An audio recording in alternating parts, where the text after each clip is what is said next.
Joseph Duggar, who starred with his family on TLC's 19 Kids and Counting, was arrested on Wednesday, March 18th. The last person in the entire family that I ever saw something like that ever happening. If this whole thing is true, I hate that it's happening again. Think about a family that lived in front of cameras for over a decade.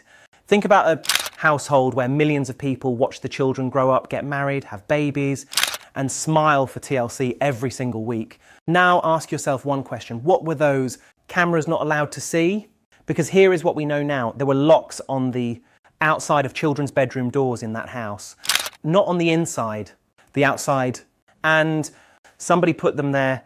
That detail alone should stop you cold. If it does, stay right here, because this story goes much deeper than anything the headlines have told you. If this kind of deep dive investigation is what you come here for, hit that like button right now and subscribe so you never miss one. This channel does not do surface level. We follow the evidence, we ask the questions nobody else is asking, and we do not stop until we have turned over every single stone. Now let us get into it. The Duggar family built their public identity on a very specific foundation. Large family, deep faith, traditional values, homeschool lifestyle, courtship instead of dating, children raised inside a tight-knit community in Northwest Arkansas. For years, TLC handed them a platform, and millions of viewers accepted the image at face value. 19 Kids and Counting became Counting On, and the cameras kept rolling. Joseph Duggar and his wife Kendra Caldwell were among the most featured of the younger generation. Their courtship was filmed, their wedding was filmed, the births of their children were filmed. America watched and largely approved, but there has always been a gap between what cameras capture and what actually happens inside a home. And in early 2025, that gap became impossible to ignore. Joseph Duggar was arrested. The charges filed against him are serious. Kendra Duggar was also charged 4 counts of a minor and 4 counts of false minor charges. False inside a home is not a clerical error or a misunderstanding. It means those children could not move freely. It means something, or someone was locking them in. And here is where the story becomes something that should make every person who ever watched this family on television sit down and think very carefully. Let us go back, not just to the arrest. Let us go all the way back, because this story does not start in 2025. It does not even start when Joseph was an adult. This story starts in a family that had already faced a catastrophic scandal and had already demonstrated exactly how it planned to respond to that scandal. And by handling things internally, by keeping law in and by protecting the public image of the family unit above everything else. In 2003 and 2004, Josh Duggar, the eldest son, the one who was handed the most prominent public platform of any Duggar child, was engaging in behavior toward family reportedly knew about for over a year before any outside authority was contacted. When authorities were eventually involved, the statute of limitations had already expired. The response from the family was not to call the police immediately. The response was church counselling, internal management, private resolution. The family closed ranks around itself, handled the problem on its own terms, and continued presenting a unified image to the world. Josh's situation eventually became public knowledge. When it did, there was an enormous amount of conversation about accountability, about victims, about what the family did or did not do right. But there is a piece of that conversation that never received the attention it deserved. And that is the question of what that response taught the other children in the house who were watching it unfold. Joseph Duggar was approximately 8 or 9 years old when Josh's behaviour was first occurring. He was not an outside observer reading about this in a newspaper years later. He was living in that home. He was growing up inside the very family that was choosing how to respond. And the lesson that the family's response demonstrated, whether anyone intended to teach it or not, was this: when something harmful happens inside these walls, we manage it ourselves. We do not bring it to outsiders. We do not hand it to law in family first. That is not a judgment on any individual. That is simply an honest reading of what happened and what a child absorbs from watching the adults around him navigate a crisis. Children learn from systems, not just from words. And the system Joseph grew up inside had a very clear playbook for handling serious problems. Now, fast forward to the home in Tontitown, Arkansas, the home where Joseph and Kendra were raising their children, the home that investigators searched. And in that home, investigators found locks on the outside of children's bedroom doors. Stop here for a moment and really sit with what that means. A lock on the outside of a door is a specific choice. It requires someone to buy the lock, to install it, to use it. It is not accidental. It is not incidental. A lock on the outside of a child's bedroom door has one primary function: to keep the child inside that room accessible only to someone on the outside who controls the lock. There is no ambiguity in that hardware. The question is not whether the lock was there, investigators found it. The question is why it was there and who put it there and what it was being used for. Here is where it gets even more layered. The Duggar family had used similar door mechanisms in the past, and specifically in the context of managing Josh's access to certain parts of the house, meaning that within this family's history, locking doors to control movement was not an unfamiliar concept. It had been done before as a protective measure. Someone in that Tontitown house understood that locking a door mattered. Someone knew that the difference between a locked door and an unlocked door was significant. So if Kendra, who is now charged with 4 counts of false or maintained locks on those children's doors to keep them safe from Joseph, then she made a calculated decision to control access rather than to call for outside help. And that decision is precisely what her charges reflect, because the law does not recognize fear or helplessness as a defense for imprisoning children, even if the protection. The law asks why you did not pick up the phone and call someone whose job it is to handle exactly this. That question, why didn't you call, is the question that hangs over this entire case. And it is a question that the Duggar family has been circling for more than 20 years. The 2020 Florida vacation is where the current investigation traces its roots. A gathering that included other families, a vacation house where multiple adults were present, and a 14-year-old girl who eventually told her father what had been happening to her. Think about that sequence. Think about how long she carried whatever she was carrying before she said something. And think about what it required of her to finally say it. Children do not come forward easily. They do not come forward quickly. They come forward when the weight of what they are holding becomes too heavy to carry alone, or when something shifts in their circumstances that makes telling feel safer than staying silent. Her father listened, and then her father acted within an environment built around community loyalty, around keeping problems inside the group, around managing privately. This man broke with that culture entirely. He confronted the situation. He reportedly brought it to the authorities. A 14-year-old girl and her father did what an entire social infrastructure had apparently failed to do. Let us talk about that infrastructure, because the Duggars do not exist in isolation. They are embedded inside a faith community in Northwest Arkansas that has known them for decades. Their social world is their church world. Their neighbours are their congregation, members. Their children grew up alongside the children of families they pray with every week. This is a community where reputation is currency and where loyalty to fellow believers carries enormous moral weight.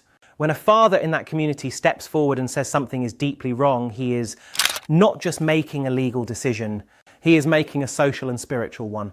He is potentially ending relationships, fracturing community ties, and exposing himself and his family to the judgment of people who may choose to protect the accused rather than the victim, because that is what insular communities sometimes do. The courage that decision required should not be minimized. And yet other adults were in that Florida vacation house. Other adults were present across all the years that this situation was apparently developing. And the investigation that followed was opened not because a room full of adults collectively raised an alarm, but because one teenage girl finally spoke and one father finally listened. Why does that matter? Because it points to a systemic failure that is much bigger than any one family. Warning signs in high control environments are not invisible. They are suppressed. They are explained away. They are absorbed into a narrative that says our Family is different, our faith protects us, our way of life is accountability in itself. And that narrative is exactly what allows harm to continue long past the point where it should have been stopped. Tontitown Police stated publicly that the investigation remains active and ongoing. Active, ongoing, that language is deliberate. Law those words casually. They use them when they are still gathering information, still interviewing witnesses, still building the complete picture of what happened and who knew what and when. The charges filed against Joseph and Kendra may not be the last charges filed. There may be more witnesses. There may be more evidence. There may be more people whose knowledge or inaction comes under scrutiny as investigators continue to pull on the threads of this case. And that brings us to a question that very few people are discussing publicly, but that legal analysts and child welfare professionals are absolutely thinking about. What about the production crews? Joseph and Kendra Duggar were featured on Counting On for years. Camera crews were inside and around the Duggar compound on a regular basis. These are professional television productions with full teams, directors, producers, camera operators, production assistants, sound engineers. These people spend hours inside the daily life of the families. They film, they observe behavior, they hear conversations, they notice things. Many US states have these laws require specific categories of professionals to report suspected appropriate authorities. The category of covered professionals varies by state, but in Arkansas and in many other states, the list has expanded significantly over the years to include people who work professionally with minors in entertainment and media contexts. If any member of any production team working on Counting On ever observed something that gave them pause and a dynamic that seemed off, a child who seemed behavior that did not sit right, what did they do with that observation? Did they report it? Did they mention it to a supervisor? Did they log it somewhere? Or did they look away, tell themselves it was not their place, decide it was probably nothing, and get back to setting up the next shot? This is a theory. It is not a confirmed fact. No production employee has been charged with anything, but it is a legally grounded theory, and it is one that investigators may be exploring as part of their ongoing work, because carry serious consequences. They carry civil liability. They carry criminal exposure in certain circumstances. And they carry the weight of knowing that silence, however comfortable it felt, in the moment may have contributed to years of unchecked harm. TLC built a franchise on this family. The network profited from the image this family projected. When Josh Duggar was convicted of 21, a separate and prior case, TLC faced enormous backlash about how long they had kept him and the family on air after the initial 2015 revelation about his earlier behaviour. The network was forced to answer uncomfortable questions about what they knew when they knew it, and how their decisions about airtime and platform had affected the family's ability to present a controlled public image. Those questions are going to resurface now. And they are going to be harder to answer this time, because this time the charges do not just involve one family member with a separate history. This time the charges reach directly into the home that TLC was filming, the home, where the children who could not freely move were being raised by the couple whose courtship and early marriage TLC broadcast to millions of people. The network's silence on this case has been notable. No statement, no acknowledgement, and that silence is its own kind of answer. Here is something that often gets lost in cases like this. The public conversation tends to focus on the person who is charged. It tends to focus on the family, the community, the institution. It tends to analyse and theorise and debate. What gets lost is the person at the centre of it. So in this case, a girl who was 14 years old when she told her father something that took extraordinary courage to say. She had been carrying this for some period of time before she said it. Children who experience harm inside trusted environments often carry it for years, and sometimes for their entire lives without ever telling anyone.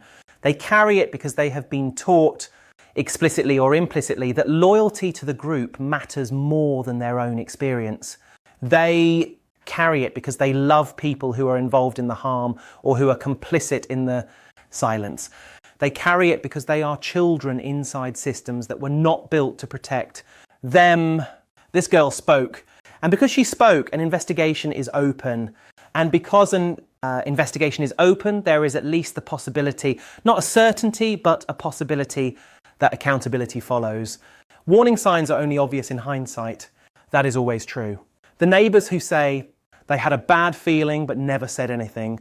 The relatives who noticed something was off but decided it was a family matter. The professionals who observed something but reasoned themselves out of reporting it. Hindsight makes the trail look obvious.